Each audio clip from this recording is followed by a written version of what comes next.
you've got to be great, and you've got to work at it every day. You got to practice every day. So write every day, play the piano every day, sing every day. People ask me, about how do I keep my voice in shape. Every day, I spend an hour, half an hour in the morning just vocalizing because the voice is an instrument. So you got to practice it like you practice writing or drumming or the saxophone. But as we said earlier, on top of that, you got to be good at finance and marketing and management. But that's fine. So you can do it, but you have to be that committed. And so if your songs don't initially find an audience, that's okay. You can run the goddamn company because you're so strong and Mm. so capable and so focused, right? So you're going to win in the end. So And the I'm on other the thing, side of the artists. We got to be tough. We got to be smart. Got to understand the lay of the land. Big tech steals everything. Doesn't yeah, matter. We're going to outsmart them in the way we described. yeah. And the other thing I'll just add on is the number one reason why people don't succeed in their careers is they give up, right? So that's the other thing. You literally just can never give up, ever. It's not an option. And that's one thing just about anyone who's succeeded in this business will always say. The secret to succeeding is never giving up. That's it. That's our Uh, trick. See, we're going to hang around until the aliens come for us. We're really, going I to mean, keep making a record every year, fantastic records. We're going to have a kick-ass time until the aliens abduct us. So see, we're going to hang around. it's my sincere hope that, these aliens can tap into the web and they're already listening to our albums and they're saying to themselves, you know, these guys get it. We should abduct them, bring them to our planet, and have them make music for us. That's my hope. I'm in. Yeah. Hopefully, Elon Musk will get us in a rocket that'll, but they'll abduct us. They have advanced technology, so we're good that way. Yeah, we'll be in a wormhole and Something like that. gravitational waves and And we'll a write a stellar. song while in Yeah, the wormhole. yeah, a galactic elevator, something like that, right? Elvis, enjoy, please. Ding. Uh, that was a great drift off. And I just want to ask, do we want to keep talking about this, or do we want to touch maybe about another song from the I think upcoming album? I think Velvet Apocalypse would be good. That You would know, be that would be great. I mean, the title is again typical Pascal Denis poetry. Can you explain it to us, Pascal, the theme of this song? yeah, Velvet Apocalypse is about obsessive, toxic, vampiric love. We've all been there. And the theme is expressed in the title. So it's velvet, so it's soft, it's elegant, it's seductive, but it's an apocalypse. And anyone who's been in that kind of a relationship, and I think most of us knows the feeling. It's 3 o'clock in the morning, you're obsessed with her, but she's out there somewhere and you don't know what she's doing or who she's with. And yet she keeps coming back and she won't let you go and you can't let her go. That kind of a relationship. There's songs written about it. The Fever is a famous 1950s blues. So I wrote it in that genre, 1950s, 60s R&B. It's got 6/8 time, and again, David intuits it, so the rhythm and the organs and the licks. It's dark. It's 3 o'clock in the morning. It's in deep indigos and purples. And I'll just read some of the lyrics. Ruminating in the kitchen, I see you left your castanets. You got another show tomorrow to pose in silhouette. Your slip is hanging in the closet. Stiletto shoes under the bed. Where are you waking up this morning? In what fresh feather bed? So he's obsessed with her. Mm. And then the chorus is that 3 o'clock in the morning. I stand and stare at a falcon moon. I swim down the river to the dark lagoon. I crave your body and blood red lips. Mm. You're a soul destroyer. You are a velvet apocalypse. It's Wow. obsessive. And just for Yeah. a minute, Pascal, explain the idea of the blood stained, blood red, and cherry red. Like, what's because that was Yeah. really important to you, and we had to get that right. So you want to talk about that?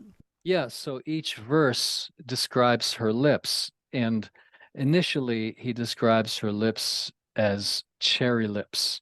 And then the next verse is your blood red lips, and the last verse, your blood stained lips. In his mind, she becomes a vampire. And metaphorically, she is a vampire because she's sucking the life out of him, but he can't let her go. He's obsessed with her, so it's a vampiric love. What begins as an infatuation becomes this dark vampiric love. Oh, And also, yeah, it's the arrangement reflects that. yeah, and we'll play a clip in a minute, but like just the idea of it for me, the significance on my end is this idea also of, cherry red represents innocence, the innocence of falling in love, right? Blood red, when people make love, they literally the blood flows to the lips and to the cheeks, right? And so this is sort of like the consummation period of the relationship.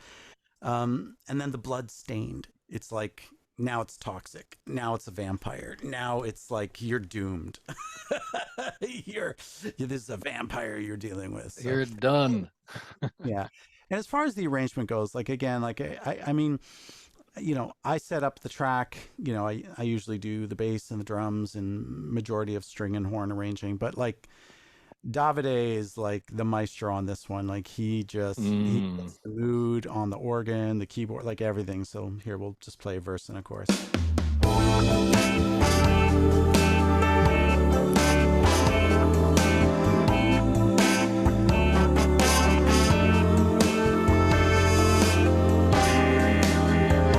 Well, I'm ruminating in the kitchen. I see you left your castanets. You got another show tomorrow to pose in silhouette. Your slip is hanging in the closet, stiletto shoes under the bed. Where are you waking up this morning? In what fresh feather bed? I stand and stare at a falcon moon. I swim down the river to the dark lagoon. I crave your body and cherry lips. You're a soul destroyer. You're a velvet apocalypse.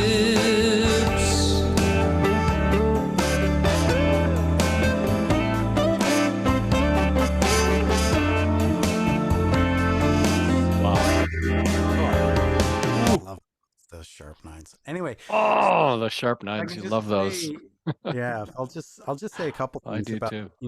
the production style.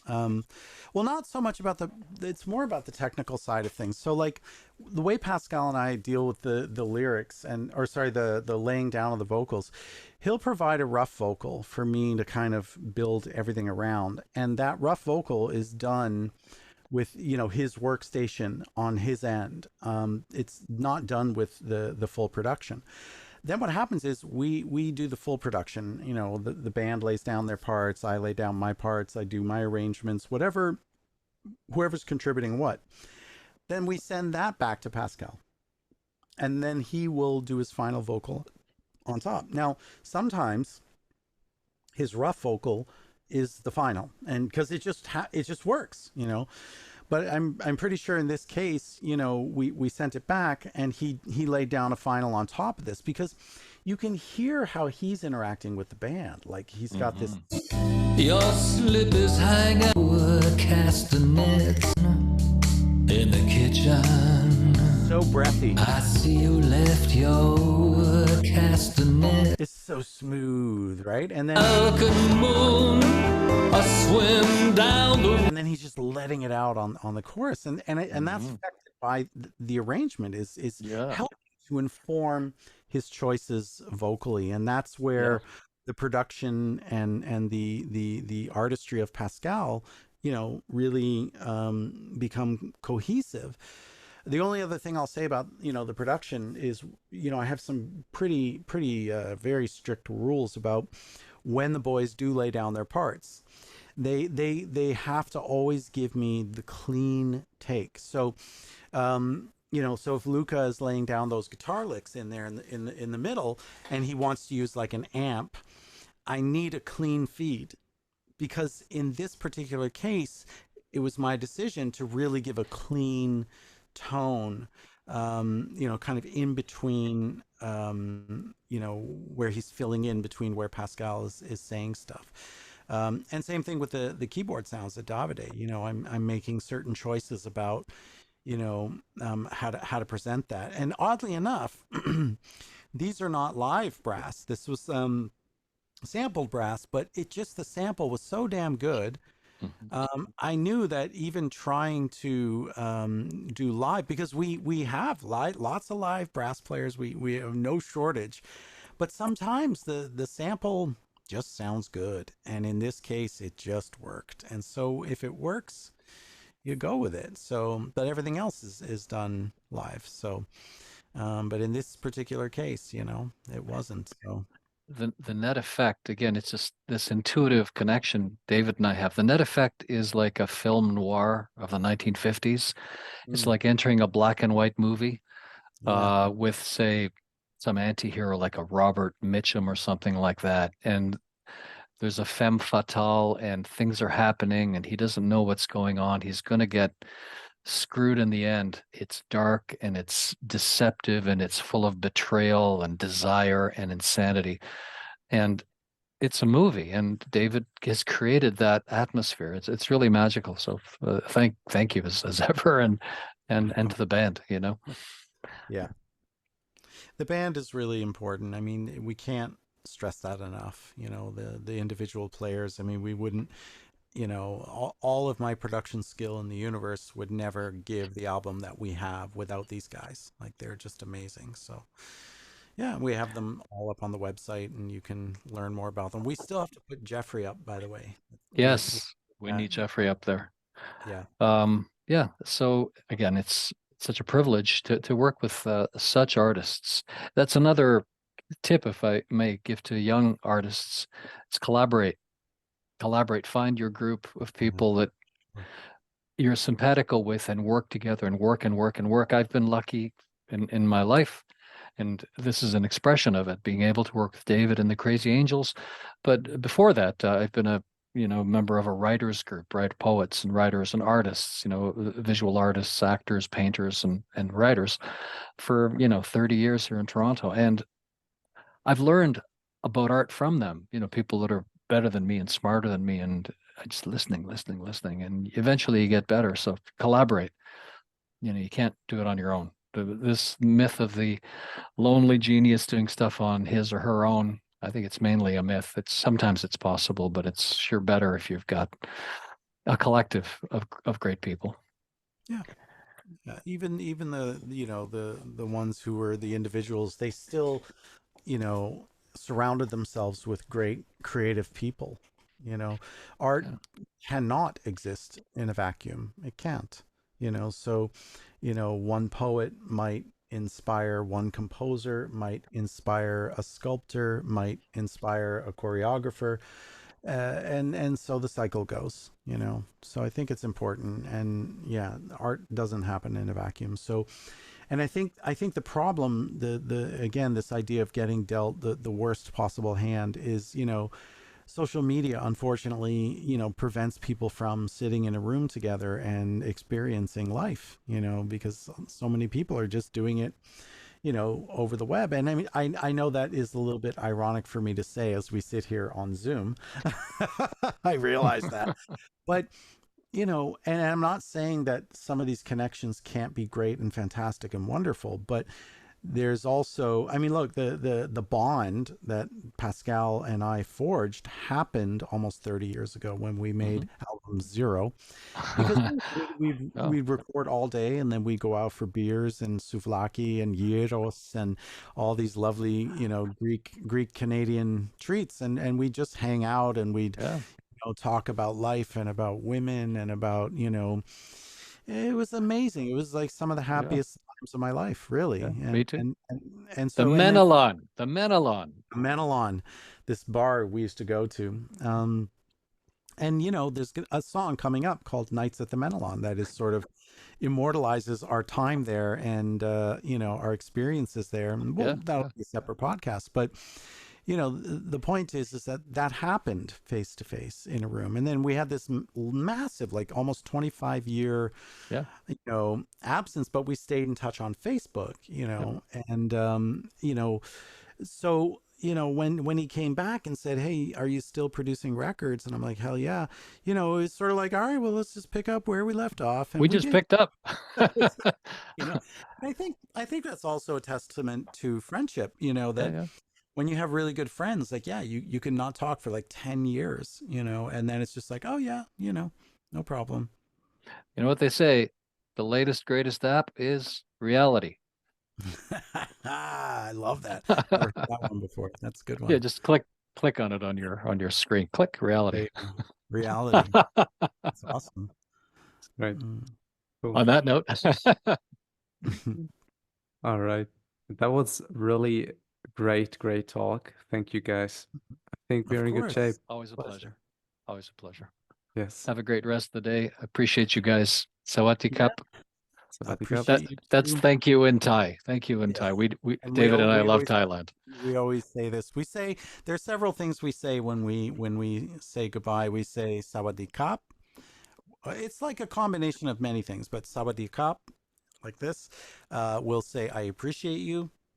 We'll say steady as she goes. We'll say drip drip drip. Stay the course. Stay the course. And Yeah. Well, I appreciate you guys. Appreciate you guys. Have Sawati Cup. a nice day. See you next Bye-bye. time. bye. Bye, friends.